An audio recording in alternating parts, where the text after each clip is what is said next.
Welcome back to the SQL Server 2016 administration course with this video covering Always Encrypted. In this video, we will learn about Always Encrypted. We'll talk about how it's designed and the architecture. We'll look at the limitations and requirements that exist for Always Encrypted to work on your SQL Server 2016 instance. And lastly, we'll set up Always Encrypted so you can see how it works in a demo.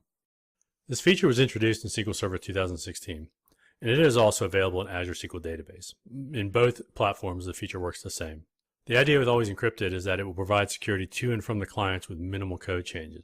So outside of the client, the data is always encrypted. There's only an ADO.connection string change and not an application change. So none of your code to your .NET application, your Windows application, your web application, or anything else needs to change. This does flip the script a little bit in that the client is trusted here and not the server. This is the opposite of most encryption mechanisms where the server platform itself is trusted and the client is not. This is very strong encryption. It uses the same types of keys that we use in other systems with certificates and symmetric keys in this case. But one big advantage with Always Encrypted is that the encryption can be deterministic.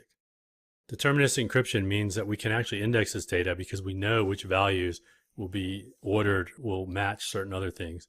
So this allows us to have better performing queries with Always Encrypted data. We'll see more about this and the implications of this in a bit. This slide shows us the Always Encrypted architecture. In this case, we have the client on the left, which is trusted, and the SQL Server platform on the right. Now, the client has an application that submits a query, in this case select name from patients where SSN equals @SSN, and we've assigned some value to the @SSN variable.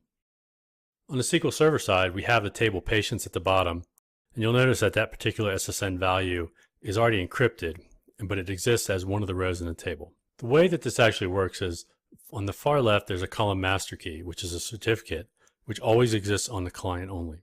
On the far right is the column encryption key. This is the key that actually encrypts and decrypts the data. However, this key is encrypted on the server and the server cannot read it.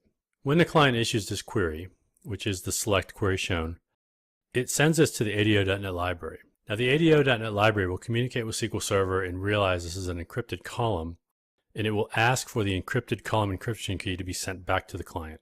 The ADO.NET library will also open the column master key and use that to decrypt the column encryption key. Once that's done, the column encryption key is used to encrypt the @SSN value from the 198 value. It then changes to the 0x7FF value. That is submitted to the SQL Server. At that point, the query is processed like any other query. The query optimizer will look at that query and look at the value, search the table. It will determine that the row with Jim Gray has 0x7FF, and it will return that row to the client. When that row is returned to the ADO.NET library, the column encryption key is used to decrypt that social security number value back to the original value that it is and return this to the client. Client application hasn't changed at all. It's only the ADO.NET library that handles the encryption and decryption. There are a few requirements for Always Encrypted as well. Now the column master key, which we showed in the diagram, is a certificate. This is created and stored on each client or potentially in the Azure Key Store. Now the same column master key needs to be on all clients, which is one of the limitations with Always Encrypted. The column encryption key is going to be created and then encrypted by the column master key. The encrypted value is stored on the SQL Server so that it can be returned to clients. However, the server never has the column master key, so it cannot decrypt this key. All of this work is handled in ADO.NET 4.6 library or later, so you need to make sure that all of your clients have this library. There are JDBC and ODBC equivalents. One of the other requirements is that the columns must have the bin2 or binary to collation. This is because the encrypted data is binary structured. There are a few other restrictions, such as there's no identity values, no defaults, no dynamic data masking, etc. And you can read about those in books online. There's quite a few of them. The other requirement is that you have to choose deterministic or random encryption when you set this up. You cannot do this later. So it is important that you actually have some idea of which one is more appropriate for that particular column when you create this. There are some permissions that are used for Always Encrypted. On the administrative side, the alter permissions are needed for the column master key and column encryption key in order for a DBA or other administrator to actually work with the keys and create them. However, for users and their applications, you would need to grant the view any permission to the master key and the encryption key definitions so that your client application or your client account can actually read this data. Let's look at how we set this up in practice. Here I am in Management Studio. and I've got a database where I'm doing some testing. And I've got a table in here, customers, where we're going to encrypt some data. Now down in the security section, there are these new folders, always encrypted keys for the column master key and column encryption keys. Now if I look at both, these are empty right now. Let's encrypt some data. When I right click on customers, you'll notice there's a new entry in the context sensitive menu, which is encrypt columns. This will in fact bring up a wizard that allows me to encrypt the data. The first thing I need to do is decide which columns I'm going to use in this table. Now you'll notice that some of these columns are not supported. For example, these have defaults, so I cannot encrypt those, but other ones I can. For example, customer email is one. I do need to choose the encryption type. So in this case, I would decide, is this a field that I will try to search on, do a particular match on, or is it a field that I just need protected random encryption? There are downsides to deterministic encryption, so I would definitely make this choice and determine if I'm going to search on this field, I need it to be deterministic. If I'm not searching, I'll use random. You'll notice that this will create a new column encryption key with this name. I can't change this name here in the wizard. If I were doing this programmatically, I would be able to, which is a good reason to actually do this process programmatically once you've gone through this wizard. That was my column encryption key, which is stored on the server and will be encrypted.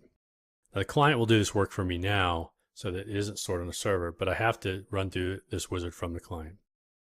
Now the master key configuration is the column master key that's going to protect it. You'll notice it has that thing. Now if I had a key, I could pick one or I can auto-generate one. And you'll notice I have the choice to store this in the Windows Certificate Store or the Azure Key Vault. I'll use the Windows Certificate Store. If I had started my Management Studio as administrator, I would have the option to do this for the current computer. For now, it's just the current user. Let's take a look at the Certificate Store. This is my local user certificate store. You'll notice there are a number of certificates here, but in my personal area and my certificates area, I have three. One for my iPhone, one for my BitLocker, my encrypted file system, and one for a VPN with my company. The next one that we'll add in here will be added by Always Encrypted. So let's go back and do that. So if I go back to the wizard, I'm going to let it auto-generate this key, which will create a new certificate. And now I have the option to save the PowerShell, which is what you would probably want to do in a production system, or just run this. Let's go ahead and run it. In the last screen, I clicked Finish and let this run. Because this has to happen on a client system and not the server system, this does take a little bit of time. So I paused the video and let this run, but as you can see, everything completed. Let's close this. If I now refresh my local certificate store, you'll see I have this Always Encrypted certificate. It's not the best name in the world, so again, you would typically want to save that PowerShell and do this programmatically, but the certificate has been added. Let's take a look at Management Studio. Now in Management Studio, the table pretty much looks the same.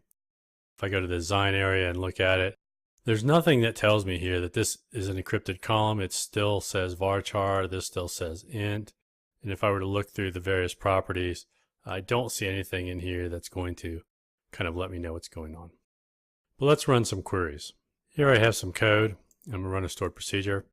And you can see that once I do this, I see my names, but I don't see the emails any longer. These are encrypted, as is the security credit limit. If I have the stored procedure to select one, I can do that.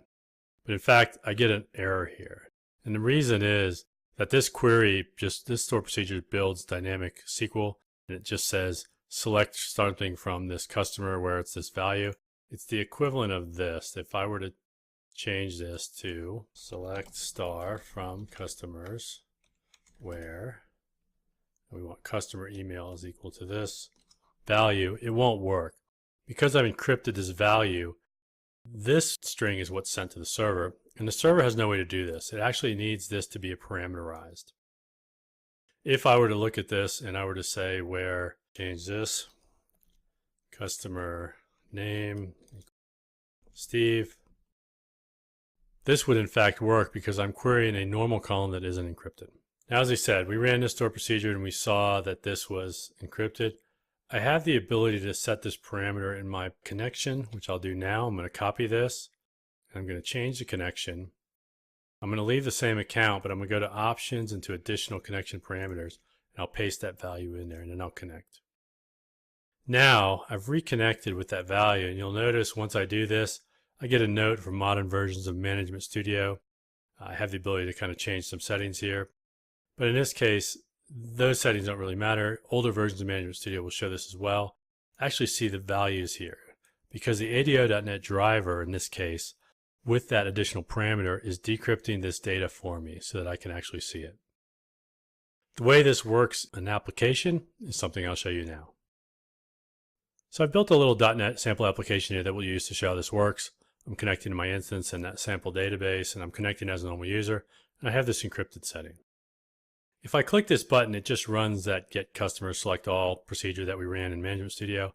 When I do this, I see the same values that I saw before. These are all just populating a data grid. There's nothing special here. If I were to take this off though, what I'll see is it runs, but I don't get any data in these items. Because the data is encrypted, I need that value set. Same thing would occur here, is if I were to insert this data into this table, I couldn't do an insert that had some value in here. For example, I had some value here. I wouldn't be able to directly insert this with T-SQL. What I need to do is parameterize this. And let me show you what the code looks like behind the scenes for this application. Here's my project. It's available in the downloads for this particular course. It's just a simple form with a little bit of code behind here. You'll see I'm calling that store procedure there, and I've got various items. But this is the change that has to be made. In this case, I'm building a connection string inside of the application because I'm giving you the ability to change the catalog, the data source, the accounts under which we connect, etc. If you've checked that checkbox, which is named Check Encrypt here, what I add is that same connection string that I added to Management Studio to the end of the connection string. And then the rest of this is the same. Here's the store procedure and the email and everything else that I need. You'll notice that when I do this, I'm actually using SQL parameters here to run this. And the same thing occurs if I'm doing an insert, that I have to parameterize each one of these fields in order for this to work correctly. And most of these aren't encrypted, but for this particular one that is encrypted, this type and this precision have to match what's in the table itself. And I have to use a SQL parameter in order for the code to work. And again, I'm adding this connection string. That's really the changes you need for Always Encrypted. A few further notes to keep in mind. For column master keys, as I said, these are on the client. They're stored in that local certificate store. Only 2 of them are allowed at a time. Now, certificates do expire, so I need at least 2 in order to do key rotation, where I would use the second certificate to do encryption of the column encryption key. I would distribute that second certificate to all users. Once I was sure all users had that, I would revoke the first certificate, and then they could all delete that. This has an implication that because only 1 or 2 certificates can exist, if a client becomes compromised and I want to protect my data, I have to turn off access for all clients and resend all clients a new certificate. Now we can do this in logon scripts and group policy in a number of ways in Windows, but it is a limitation and it is a concern with using Always Encrypted. There are also issues with searching. As you saw, I can't search randomly for any value. I can search for specific values though, and this is because we will encrypt that specific value I search for. Even though the encryption is deterministic, I can't see inside the values. So searching for like, searching for greater than or less than, these aren't allowed. I can do equals matches or not equals matches, and that's it. So that can impact your client architecture, even though the code in the client doesn't have to change for Always Encrypted to work. There are a few other features that don't work with Always Encrypted. Please check books online. And keep in mind that if I choose deterministic encryption, I get indexing, but potentially rainbow attack. So deterministic means that if I were to, say, choose a salary, $100,000, and encrypt that, if it's deterministically encrypted, every time I were to encrypt 100,000, it would return the same encrypted value. This means that if somebody knows one of the values and they know what the encryption is, they can actually do an attack and get some data from your system. In our next video, we'll take a look at another set of encryption features, the column level encryption capabilities.